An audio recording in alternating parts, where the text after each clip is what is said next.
엉준이 개인적으로 꼽은 올 추석 최악의 망작, 엄복동의 강력한 라이벌, 보고 배울 게 하나도 없었던 그러나 망작 영화제를 빛내줄 또 다른 후보작, 힘을 내요 미스터리 리뷰입니다. 몇 장 드려요? 100장이요.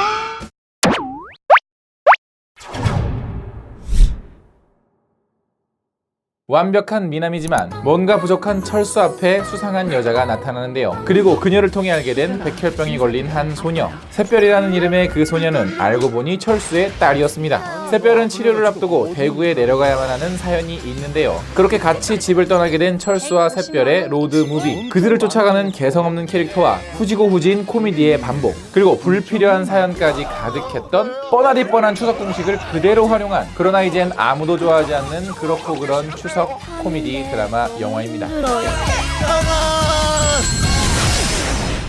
안녕하세요. 같이 영화 보는 남자 엉준입니다. 오늘 여러분들께 리뷰해드릴 영화는 힘을 내요 미스터리입니다. 일단 이 영화는요, 저 엉준이 개인적으로 선정한 엄복동의 가장 강력한 라이벌입니다. 뭐 길게 설명해봐야 입만 아프니까요. 이 영화 리뷰는 그냥 짧게 가겠습니다. 어차피 이런 망작 영화들 내용 다 똑같잖아요, 그죠?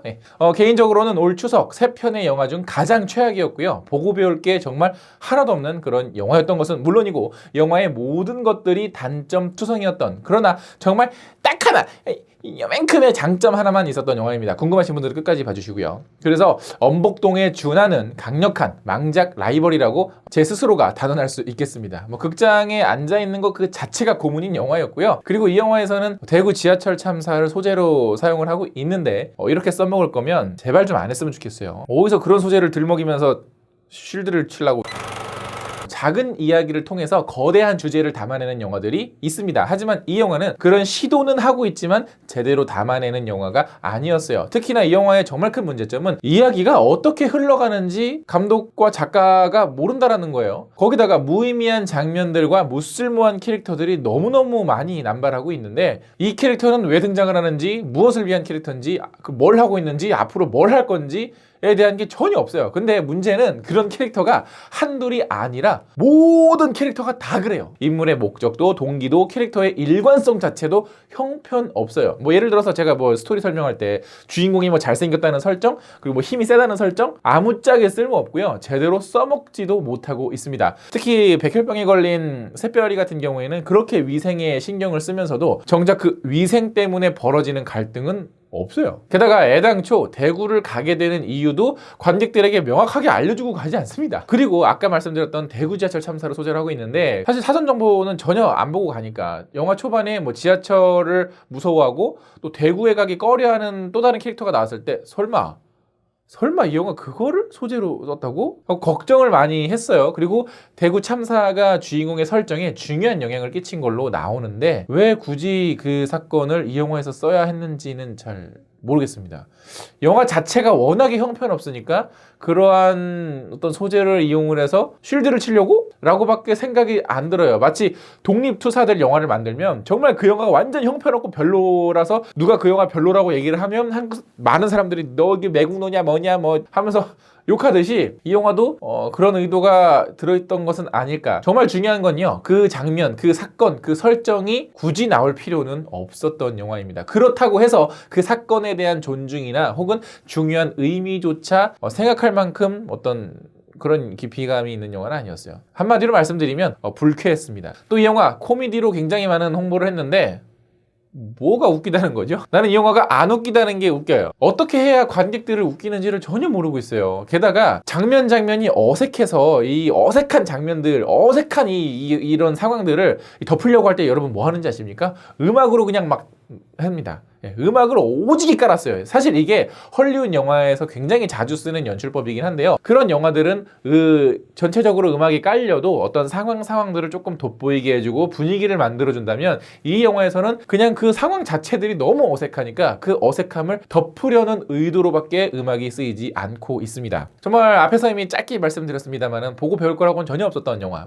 캐릭터, 시나리오, 촬영, 편집 다 그 어느 것 하나 모범적인 게 하나도 없어요. 하물며 이 영화에 등장하는 배우들의 연기력조차 정말 하나같이 형편없습니다. 한두 사람은 잘하고 나머진 못하고 이게 아니라 그냥 다 못해. 골고루 다 못해요. 정말 아주 유일한 장점은 바로 조명이었어요. 이게 조명이 예뻐요. 그리고 조명을 되게 잘 쳤어. 아주 이게 광고 조명처럼 알록달록하고 뽀샤시하고 잘 표현을 했습니다. 중간에 그냥 주인공이 갑자기 베스킨라빈스 아이스크림 먹고 중간에 베스킨라빈스 31이라고 딱 로고만 뜨면 그냥 뭐 한 편의 광고 그냥 만들 수 있을 정도로 뭐 그거 하나는 잘했다.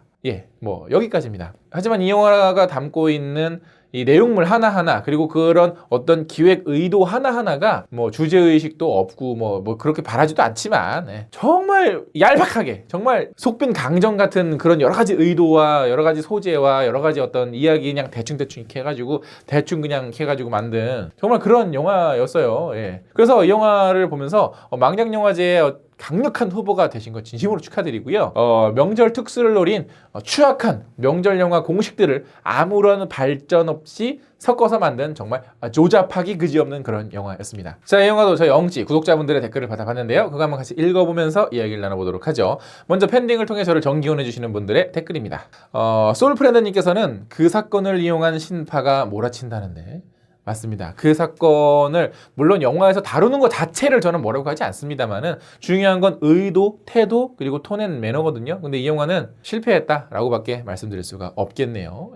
원스를 미찌님께서는 개인적으로 추석영화 3편 중 최악이었습니다. 코미디는 웃기지도 않고 등장인물들도 호감 가는 인물 하나 없었고 명절에는 심파라는 관념을 가진 영화가 아직도 나와서 씁쓸합니다. 근데 워낙에 재미없게 봐서 슬프지도 않더군요. 저의 마음을 그냥 속 시원하게 써주셨습니다. 저도 영화를 보면서 정말 똑같은 생각을 했어요. 워낙에 재미가 없으니까 슬픈 장면이 나와도 전혀 슬프지 않더라고요. 유튜브 댓글인데요. 3대 독자님께서는 2000년대 개봉할 법한 소동극, 흔한 근육바보 캐릭터, 지적장애 이용 개그, 한국 영화의 특징 중 하나인 조폭 미화, 꼭 영화의 대구 지하철 참사를 소재로 써야만 했는가 난 지루하고 오글거렸다. 여러분들은 아주 그냥 저의 대변인입니다. 저의 변호사들이세요. 다들 어떻게 저의 속마음을 그대로. 박상훈님께서는 그냥 머리를 비우고 2000년대 초반에 극장에 앉아있다 하면 볼만함. 근데 저도 이 생각을 안 한 게 아니거든요. 영화를 보고 나오면서 아니 이 영화는 우리 90년대는 아닌 것 같고 하여튼 2000년대 초반 막 그때쯤에 나왔을 법한 영화인데 그때도 이 정도는 아니었다. 솔직한 스컬킹 TV님께서는 힘을 내요 차승원 유유유유유.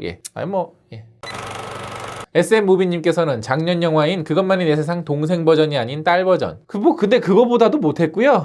예고편 보니까 답 나오잖아요. 이런 영화는 극장을 안 가도. 제가 대신 가드렸습니다만은. 커비별의 요정님께서는 한땐 차승원 코미디 영화 재밌었는데. 근데 그 시절 옛날 그 시절 코미디 영화들 다시 가져오면요. 다시 보니까는 여전히 원래 좋은 영화는 시대가 흘러서 다시 봐도 좋은 영화인데. 몰리님께서는 장애인 복지시설에서 일하고 계신 이모는 장애가 선택적으로 발현되는 캐릭터와 신파를 위한 대구 지하철 참사 끼워넣기에 눈물 대신 욕바가지를 쏟아내셨다 합니다. 정말 이 영화는 보고 나오면서 저희 단톡방에다가 욕부터 쓰고 나왔어요.